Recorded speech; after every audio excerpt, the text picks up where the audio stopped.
Hey, salut, je suis Herman Takpo et je suis de HNC Executive Education, membre de HNC, groupe HNC Business Solution Holding. Et on a été très heureux de savoir que vous êtes nombreux à regarder des vidéos comme celle-ci. Nous sommes en train de mettre plus de 1000 vidéos, extraits de classe digitale, extraits de Executive Leadership Workshop, des cours parfaits qu'on mettra sur cette chaîne YouTube pour vous. Et si vous voulez absolument rien rater, vous savez ce que vous avez à faire, bien, vous vous abonnez juste là, vous ne raterez aucune de nos 1000 prochaines vidéos que nous mettrons sur cette plateforme pour vous. On se parle très vite. Salut, donc nous sommes dans la suite de ce programme et l'une des choses dont je me suis rendu compte et que j'ai appris avec le temps, c'est que fondamentalement, il n'y a pas une personne dans l'objectif, dans le rôle essentiel est de nous rendre heureux. Il n'y a pas une personne dont le but est de nous permettre d'être contents tout le temps. Et à l'évidence, on peut se rendre compte de ce que la plupart du temps, nous avons autour de nous des gens qui, voilà, ne nous facilitent surtout pas la tâche. Des gens pour qui ce n'est pas déjà évident. Et donc, être de bonne humeur, se sentir bien dans sa peau, s'assurer de ce qu'on manage chaque situation avec maîtrise de soi, avec prise de hauteur constante, avec une aptitude supérieure qu'on arrive à adopter à chaque fois, c'est déjà pas une évidence. C'est quelque chose qu'il faudra s'obliger à travailler. C'est pas une évidence. C'est pas quelque chose qu'on fait parce que on arrive à faire parce que voilà les choses sont gentilles. C'est pas quelque chose qu'on arrive à faire parce que tout se passe bien. C'est quelque chose qu'on décide de faire. La bonne humeur n'est pas une évidence, c'est une décision que l'on prend. On prend la décision de se sentir bien dans sa peau en manageant chaque situation qui se présente, en manageant chaque situation qui se présente à nous, de manière à ce que nous puissions nous sentir bien dans notre peau. Rappelez-vous quelque chose de très important, l'émotion est une réponse. L'émotion est une réponse. C'est la réponse de la part de ce sur quoi nous sommes concentrés. Donc si nous nous concentrons sur ce qui se passe bien en général, on va avoir une réponse sous forme de bien-être. Et lorsque on se concentre sur ce qui ne va pas bien, on va avoir souvent une réponse sous forme de mal-être. Donc, le mal-être ou le bien-être, ce n'est pas quelque chose en réalité qui nous tombe là-dessus. C'est quelque chose que nous avons choisi consciemment ou inconsciemment de ressentir. Et donc, tout dépend de là où on se concentre. Et il est vraiment important de pouvoir pratiquer ce qu'on appelle la concentration sélective pour décider clairement de ne retenir que les interprétations, de ne retenir que les façons de voir les choses, de ne retenir que les choix, de ne retenir que les situations qui vont nous procurer de la joie de vivre. Très peu de situations peuvent nous procurer de la joie de vivre. Très peu de situations nous permettront de garder le sourire. Je me rappelle, la dernière fois, j'étais là quand je suis parti à Dakar et je devais animer un mini atelier de 1h30 pour une banque. Et je suis arrivé et puis il y a ma soeur qui m'a rejoint. Et quand on était ensemble le soir, et puis elle me dit, écoute Herman, je sais que tu es venu à Dakar pour animer une formation, mais bon, il y a une nouvelle, je me demande s'il faut que je te la donne maintenant ou bien il faut que je te la donne après. Parce que j'étais en train de rire au point où elle avait peur que si elle me donne la nouvelle, ça risque de perturber ma joie de vivre. Elle me dit, écoute Herman, donc je sais pas si tu es au courant, notre oncle a fait un accident et il s'est cassé son tibia. Et on a dû lui amputer la jambe. Je ne sais pas si tu as appris ça. Il dit oui, oui, oui, bien sûr, j'ai appris ça. Donc, c'est effectivement très surpris de voir que je, je me sentais, enfin, je riais malgré cet événement, le fait que mon oncle soit dans le coma, etc. En fait, c'est parce que j'ai décidé de me concentrer sur autre chose, de me concentrer sur la joie de l'avoir retrouvée elle, de me concentrer sur le fait que ben voilà, j'allais pouvoir faire des choses qui comptent, parce que de toute façon, il est dans le coma, tout le monde est à son chevet, on court, les médecins s'acharnent pour voici comment on fait pour pouvoir le sortir du coma. C'est douloureux. Donc, en ce moment où j'étais concentré effectivement sur ce que je peux faire, ce que je dois faire, pourquoi est-ce qu'il est important pour moi de continuer de vivre, pourquoi la vie doit continuer malgré tout, quand je me suis concentré sur ça, je me sentais bien. Mais c'est trouvé qu'une fois que je suis rentré chez moi à la maison, j'ai pensé un petit peu à la vie de mon oncle qui déjà a épousé une femme la femme que mon premier oncle qui était décédé a laissée. Ensuite, là, il a épousé une femme lui-même, et puis la femme est décédée aussi, sa fille est décédée, il était malade, et c'est justement en revenant de l'hôpital, après un suivi, qu'il a fait l'accident. Et je me dis, bah écoute, vraiment, si c'est pas faux, comment la vie peut être dure comme ça, pourquoi ces choses-là lui arrivent? Et vous imaginez à partir du moment où j'ai commencé par penser à ces choses-là, j'ai commencé par me sentir très, très, très mal. J'avais tellement mal. Rappelez-vous quelque chose de très important. Le mal-être, c'est une réponse de la part de ce sur quoi nous sommes concentrés, c'est-à-dire ce qui ne va pas bien. Le bien-être est une réponse de la part de ce sur quoi nous sommes concentrés, dans ce qui va bien. Regardez par exemple, quand vous faites ça, effectivement, il y a de lait que vous arrivez à sniffer et vous voyez, c'est super, c'est beau, et pourtant c'était là. Mais vous aurez pu vous concentrer, si par exemple, sur le fait qu'une personne a porté une chemise qui n'est pas belle. Vous aurez pu vous concentrer sur le fait qu'une personne vous a mal parlé tout à l'heure. Vous aurez pu vous concentrer sur le fait qu'il fait très chaud là où vous êtes. Donc, le bien-être est un choix. Le choix délibéré de se concentrer sur ce qui vaut la peine. Choix délibéré de se concentrer sur ce qui va nous donner la joie de vivre. Le choix délibéré de nous concentrer sur ce qui va nous procurer du bonheur. La bonne humeur n'est pas une évidence. Du coup, qu'est-ce qui va se passer? À chaque fois qu'une situation se présente, je dois me dire, OK, comment je veux aborder comment je vais me sentir? C'est quelque chose de très important. Quel est l'état émotionnel dans lequel je veux passer? Et je dois me demander, OK, c'est vrai, on m'a dit que mon oncle a fait un accident, il est dans le coma, OK.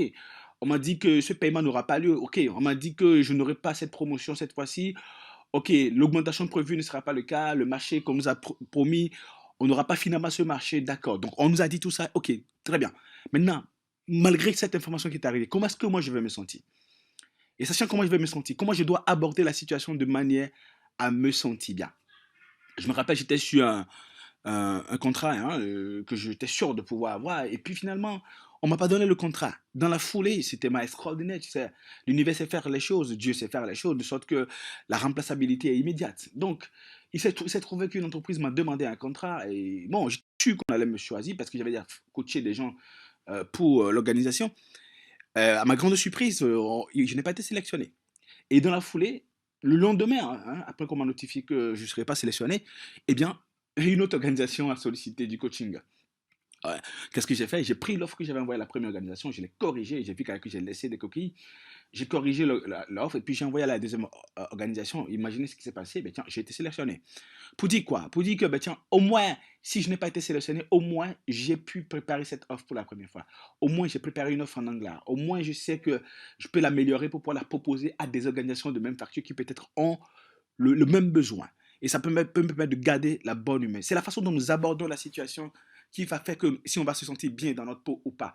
Si on considère que ce qui s'est passé est une catastrophe, on aura mal. Si on considère que ce qui s'est passé est une malédiction, on aura mal. Si on considère que ce qui s'est passé, c'est foutu, on ne va plus rien gagner, c'est terminé, c'est foutu. Quand on dit ça, il n'y a rien à faire, on a raison. Et on va rentrer dans le mal-être. Donc, il est question pour nous de protéger notre bonheur, dans notre bonne humeur. La bonne humeur, ça se protège. Ça consiste à constamment se poser les bonnes questions. Comment est-ce que je vais me sentir? Et face à la situation que j'ai en face de moi, comment est-ce que je dois aborder la situation de manière à me sentir bien dans ma peau? Il y a un autre exercice important que moi je fais pour pouvoir garder la bonne humeur, c'est de dire, OK, quand une nouvelle nouvelle est arrivée, une mauvaise nouvelle arrive, et que cette mauvaise nouvelle est sur le point de me voler ma bonne humeur, je dis, d'accord, écoute, c'est vrai que cette mauvaise nouvelle est arrivée, mais dis-moi, à quoi est-ce que je pensais juste avant? À quoi est-ce que je pensais juste avant? Qu'est-ce que je dois faire que je n'ai pas fait? Qu'est-ce que je dois faire que je n'ai pas fait? Quelle est la prochaine étape que je dois suivre? Ou bien je dis, à quoi est-ce que je pensais avant que cette mauvaise information n'arrive? Imaginons par exemple, je suis à une soirée avec les amis. Et puis, j'ai reçu un appel, on me dit, ben, tiens, écoute, Herman, le contrat qu'on vous a promis, ben, tiens, la formation n'aura plus lieu, on va reporter ça. J'ai dit, OK. Et ça me vole ma tristesse parce que j'avais tout prévu, j'avais même dit aux gens que je voyageais. Eh bien, ça peut commencer par me donner du mal-être. Je vais dire, d'accord, OK. Écoute, qu'est-ce que je faisais avant que cette mauvaise nouvelle arrive? Qu'est-ce que je faisais avant que cette nouvelle n'arrive? Avant que cette nouvelle n'arrive, j'étais en train de fêter avec les amis. OK, retournons à ça. On appelle ça changer de fréquence. Parce que si je me concentre sur une fréquence mauvaise, il va de soi que je ne vais pas me sentir bien dans ma peau. Et si je ne me sens pas bien dans ma peau, il va de soi que je ne vais pas être de bonne humeur. Et si je ne suis pas de bonne humeur, il va de soi que je vais râler sur les gens tout à l'heure. Rappelez-vous, le but du jeu, c'est comment est-ce que le manager retrouve sa joie de vivre, de manière à ce qu'il ne puisse pas distiller de la mauvaise humeur autour de lui. Parce qu'en tant que manager, c'est nous qui avons la responsabilité de distiller de la bonne humeur autour de nous. C'est nous qui avons besoin de donner de l'inspiration aux gens, de dégager une telle bonne humeur au point où les gens sont heureux d'être avec nous. Un manager qui râle tout le temps, un manager qui tape du poing sur la table tout le temps, un manager qui crie sur les gens, un manager avec qui on ne peut pas rire, avec qui on ne peut pas blaguer un petit peu. Quand il y a un manager comme ça, on doit être sérieux tout le temps. Personne n'aime travailler dans ces conditions-là. Personne n'aime travailler dans ces conditions-là. On va continuer avec l'exercice important à faire pour pouvoir protéger sa bonne humeur. Quand un événement me tombe là-dessus, une situation me tombe là-dessus, ok, j'accepte que c'est une situation, je dis, ok, qu'est-ce qui se passe là? Qu'est-ce qui se passe là? Qu'est-ce qui se passe là? Ok, d'accord, je sais ce qui se passe, d'accord. Quoi qu'il en soit, comment je dois l'aborder pour me sentir bien dans ma peau, quoi qu'il en soit. Quoi qu'il en soit, comment je dois l'aborder pour me sentir bien dans ma peau, quoi qu'il en soit. Par où je dois commencer. Par exemple, quand une situation arrive, et une situation vous tombe là-dessus, vous commencez par dire qui a fait ça. Vous cherchez une personne à accuser, qu'est-ce qui va se passer? Il va se passer que vous allez être très frustré parce que vous dites, quelqu'un devait faire la bonne chose et n'a pas fait la bonne chose. Quelqu'un vous a blessé, quelqu'un a failli, quelqu'un va vous créer des défis, quelqu'un va compliquer votre tâche, quelqu'un va vous mettre dans une situation ingérable. Quand vous commencez par faire ça, vous êtes frustré. Quand vous êtes frustré, vous allez sécréter du cortisol. Quand vous sécrétez du cortisol dans votre corps, il va commencer par attaquer vos cellules. Quand il attaque vos cellules, qu'est-ce qui va se passer? Il va les fatiguer. Vous sentez le mal-être. Vous vous sentez très très mal. Pourquoi? Parce qu'en fait, la situation s'est présentée, vous n'avez pas décidé clairement de vous sentir bien dans votre peau. Et ayant décidé clairement de vous sentir bien dans votre peau, vous ne vous êtes pas dit comment est-ce que je dois aborder la situation. Est-ce que je dois être orienté solution et dire, ok, écoute, j'ai compris ce qui est arrivé, je comprends que ça n'a pas été évident pour toi. Par exemple, vous savez, il y a une méthode qu'on appelle la méthode des... Si vous êtes en train d'adorer cette vidéo, mais vous savez quoi? On a un bonus pour vous. Vous allez juste cliquer en bas là. Il y a un e-book, un cadeau spécial qu'on a mis à votre disposition, un test ou une checklist. Vous cliquez juste et vous allez en profiter en plus de regarder cette vidéo jusqu'à la fin et bien sûr de vous abonner. Atteignante. Donc, on va voir plus tard, on va aller en profondeur. Ou bien la méthode de la normalité constante. Ou bien quand j'ai une défaillance en face de moi, la méthode de la banalisation des défaillances fait que je vais prendre du recul par rapport à ce qui se passe. Vous allez trouver des détails sur cette méthode dans le livre Le jeu intérieur du leadership ou encore le livre méthode de leadership gagnant. Donc, je dois prendre le recul pour dire, OK, ce qui se passe n'a pas d'importance. Quand il y a une situation qui se présente, un manager sait qu'il y a une cause sous-jacente. Il doit retourner à cette cause sous-jacente. Je donne un exemple très simple.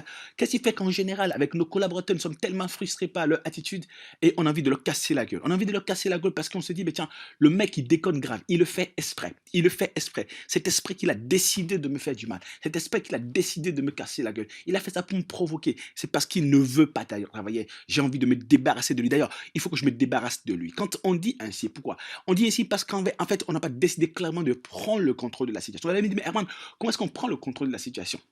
Ok, celui qui prend le contrôle d'une situation reste en mesure de pouvoir y trouver une solution.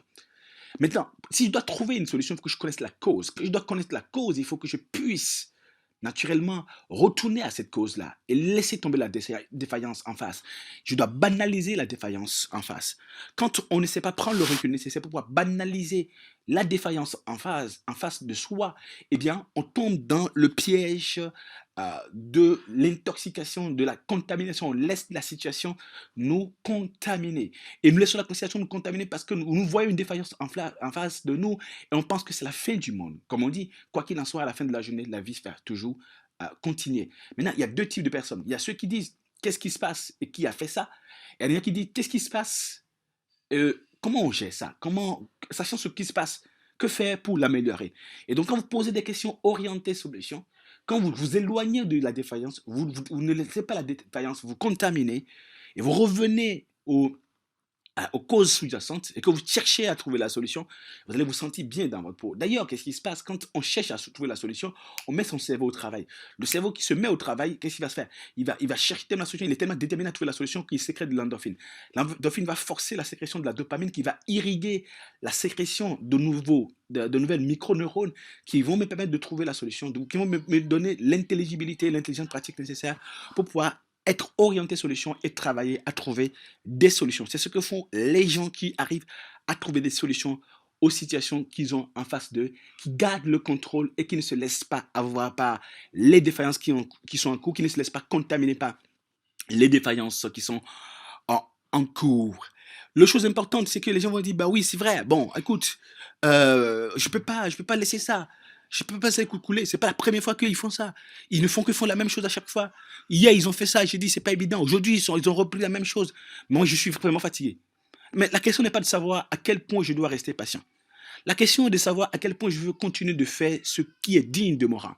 La question est de savoir à quel point je veux me battre pour pouvoir garder le contrôle. La question est de savoir à quel point je veux manifester du leadership. La question est de savoir à quel point je veux trouver des solutions orientées, aborder la question de manière à trouver des solutions et manifester du leadership plutôt que d'aborder la situation de manière à être frustré. Je vous donne un exemple très simple.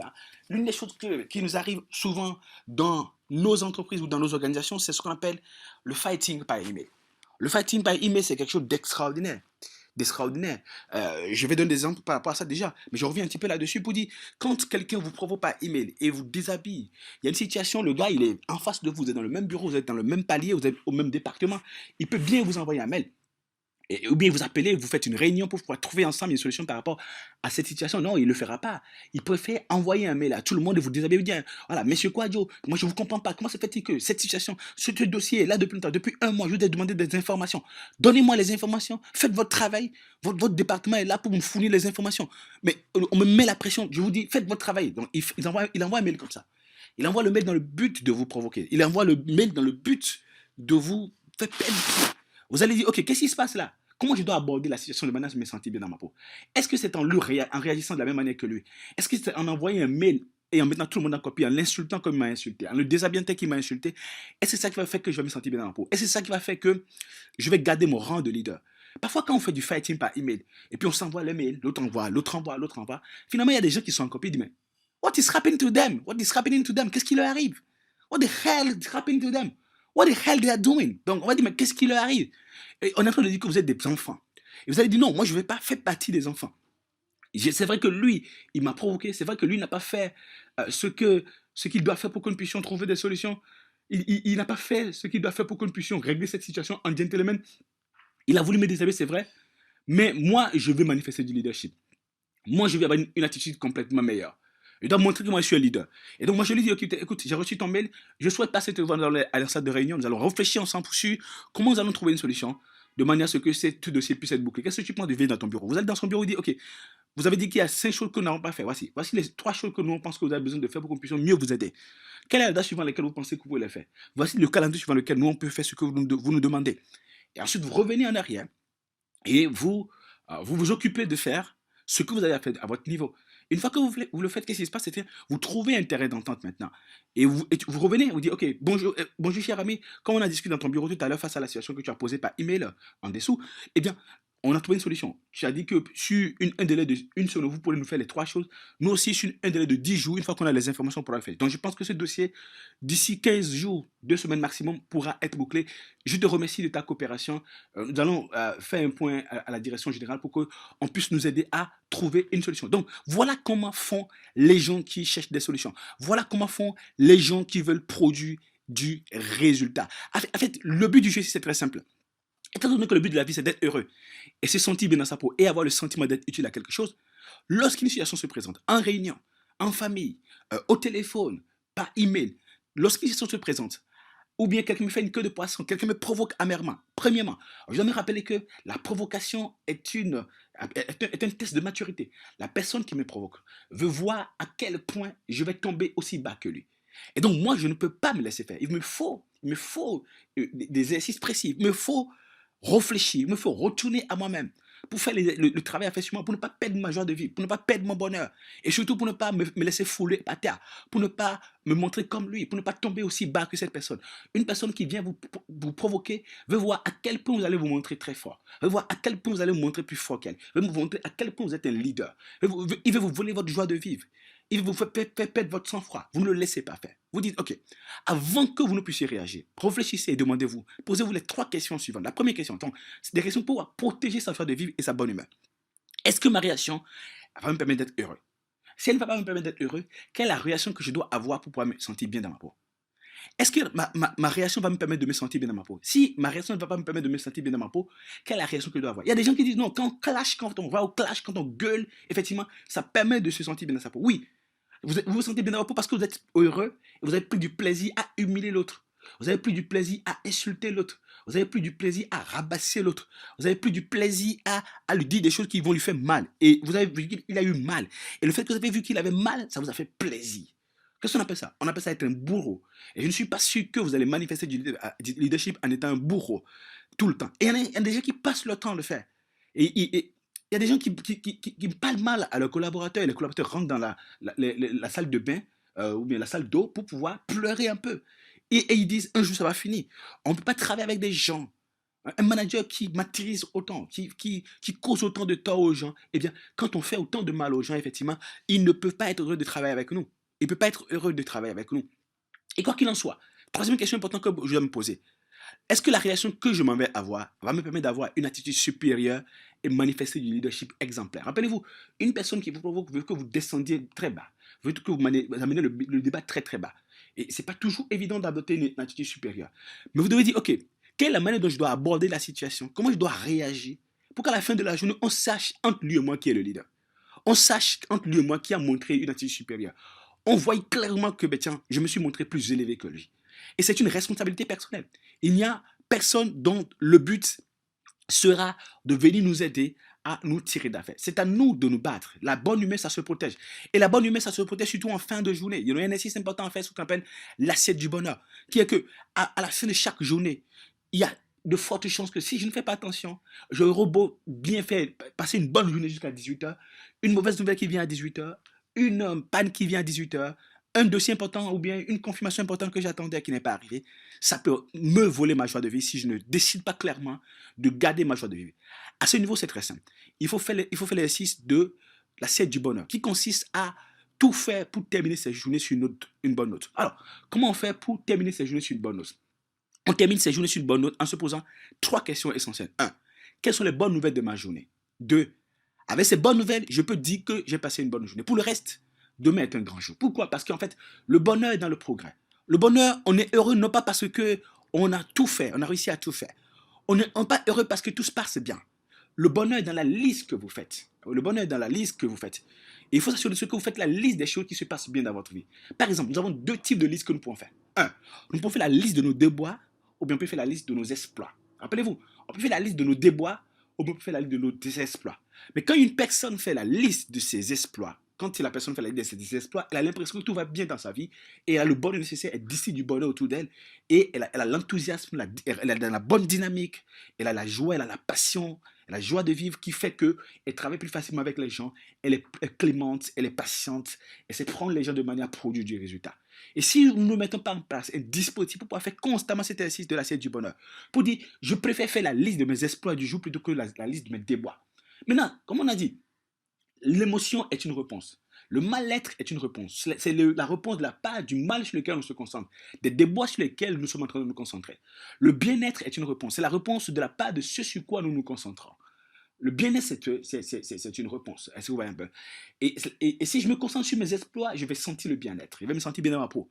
Mais si je me concentre sur mes déboires, je vais me sentir très mal. Donc, assurez-vous de ce que, quoi qu'il en soit, lorsque vous êtes en train de passer votre journée au travail, assurez-vous de ce qu'au fur et à mesure que vous évoluez, que vous fassiez la liste des exploits.